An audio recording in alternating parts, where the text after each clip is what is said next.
Five Sauce, we're back. How are you guys? We're great. Thanks for having us. Very good. It's a really exciting time. New song, new album coming, new look, new label. You guys must be really, really excited. Yeah, lots of focus, man. It's really good to be back and striving for, people to hear our music, especially in the UK. Let's talk about Easier. It's a brilliant single. We've been playing it all the time in the office. Thank you. I read somewhere that you kind of took the learnings from Youngblood and kind of applied it to this new era. So I just wanted to know what you guys learned and how you're applying that to the new album. We learned countless things. That's why it took us a long time to get out album 3, personally and musically.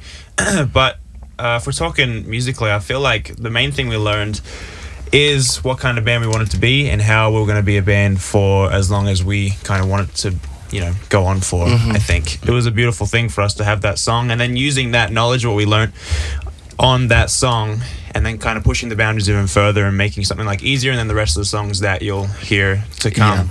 Yeah, it was just, we learned a lot of things, but musically that was the biggest thing, and also serving the song and not adding too many things that aren't necessary, like adding one really kind of iconic guitar part and like a bass and drum groove that's really suited to the song, and not adding a bunch of stuff like we might have when we were, a bit younger. Yeah. Well, it sounds really more mature and it sounds really confident. I think that's what people are really responding to.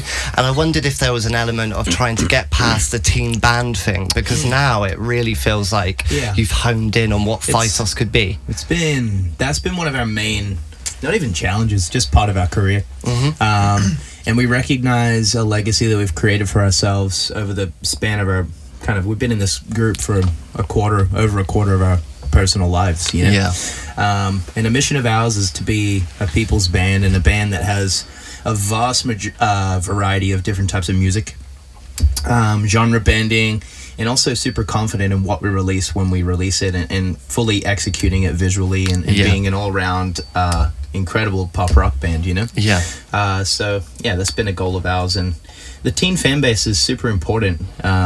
I like people to understand that that's been one of the most important things of our trajectory. Well, you wouldn't be there without them. They're such an important part of... It's funny. Since this is PopBuzz, I will talk about it. It's often manipulated in the media, though.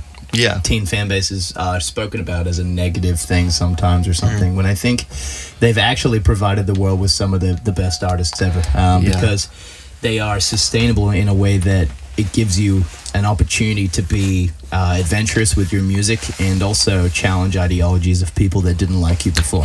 Which is awesome. There's that really great quote, and I can't remember who said it now, but if you replaced teenage girls with expert when it comes to music, and see how it reads, because these fans, they're experts in your music, they care, they love you guys, what's wrong with that? What I do love about the modern teen fan is that they know so much about the music business, they know so much about the rollout of music, they know so much about the inner workings of what goes on in the music business. It's really, you can't hide anything, and it can't be inauthentic or anything, because they're all over it, and I love that about modern fans. 100%. You talked about visuals earlier, so we might as well talk about the video. There's a lot of symbolism going on in there, like with the girl with the tattoos. So I just kind of wanted to talk about that specifically. Now, I assume each of the symbols represents one of you. Is that broadly right? So what was the thinking behind that? Tell me about it. Yeah, I mean, the iconography came from a place that's more philosophical, and obviously a part of growing up as a group. I'm a massive Led Zeppelin fan, and what I did enjoy is I'm one of them. I'm a big John Bonham fan as a drummer, but taking a lot of my and our classic rock influences and applying them to our brand of pop has been really interesting and useful to us. There's an authenticity that I love about rock music, particularly older rock music, that we've been able to incorporate into our music. The iconography has just been important on a level that we want to establish as 4 different artists in this group. And that's actually one of our biggest allies as a band. And did you design them yourselves, or did you get someone in? I drew them. I remember you drew them on your window in your house, and I came over and you go, "We got these icons." So what I do is I have these big windows in my place, but I kind of draw up a kind of map of what I want the next albums to look like whilst we're writing. The albums lyrically, I find it helps when we all visually see what it could look like or what it could be. it's kind of like just sketching and noting everything. But each icon is based off a philosophical place for each band member, and did the best I could, really. Yeah. you did it all right, John. Don't beat yourself down. No, I like it. Cool. Are you going to get them as tattoos? I think you've got one as Mine tattoo. is my tattoo. Yeah, you're already there. Yeah, me too. Are you going to follow suit? You've got one. I've got them. Mine's the blood moon. His is like you can explain yours. You don't have any tattoos. I don't have any tattoos yet, but you know, maybe that'd be the first one. I think I might get some soon. Yeah. I don't know. What are you thinking? I don't know, man. I feel like, you know, I was the youngest at the time and I wasn't ready to get tattoos, and I kind of missed the boat. But I feel like I might get, I don't know. It's like, I don't know. I might get some. Might just get like a tally or something small. Sometimes you can overthink it, can't you? I think with tattoos. Although it is going to to be there for life, so it kind of depends what camp you sit in. Well, that's the thing. I think tattoos are important to have either no meaning or all the meaning. It's cool because you can. I don't know, it's each to their own. Yeah. Also in the video, I heard a rumor that the drumsticks were from Slipknot. Is that actually true? I'm super inspired by metal bands growing up. Yeah. Listen to a lot of angry music, but also just deeply energetic music like Slipknot heavily inspired me as a kid. Where did that rumor surface? Definitely sounds like a YouTube comment. I told a fan the other day. That's it. And they're actually just PVC pipe that I play with, and I just like the aggression and primitive energy that kind of carries with it, and that's why I wanted to use those in the video. Yeah. Yeah. So are they actually from Slipknot, the band? No. They didn't gift them. Okay. No, I just wanted to clear up the rumors. Yeah. No, man. Well, new album. You guys have said it's going to be heavier.